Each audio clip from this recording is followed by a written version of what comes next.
when you look at their quotes, I guess they're a little disturbing. And this is the NFL. This is football. Coaches are never very transparent about injuries. But I think the way that this all unfolded, it surprised people in general to find out that he needed shoulder surgery. He got hurt in 15. Correct. They elected for rehab over surgery. And so now it poses the question, again, not trying to play the doctor, is have the Colts actually handled this right?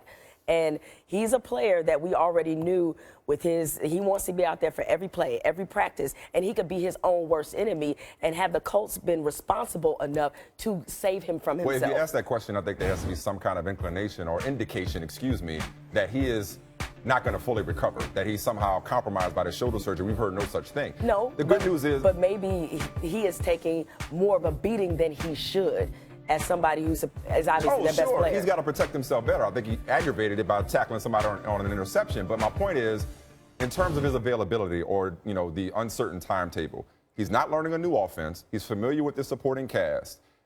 They didn't say he will miss all of training camp. So is he going to be not available for the beginning of training camp? And the good news is he's recovering. If he were hurt, that'd be problematic. But he's recovering from injury. So it stands to reason that eventually he will be whole. And while hurt last year, threw for 4,200 yards, a career-high 63.5% completion percentage, and 31 touchdowns while injured. So he's on the mend. I'm not going to sit up here and panic and say, oh, my goodness, the chosen one, the great one, the next big thing is never going to fulfill his promise because he can never stay healthy.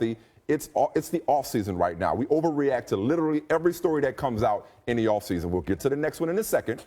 But he's not available for mini camps. Big deal. Okay. Maybe this allows them to kind of take better care of him in training camp, not overwork him. And once he gets back, he should be fine. I think it's the fact that it was training camp. That's what kind of allowed people's eyebrows to raise. He may not be ready for training camp. But he's not ready for the beginning of July, but is ready come mid-training camp.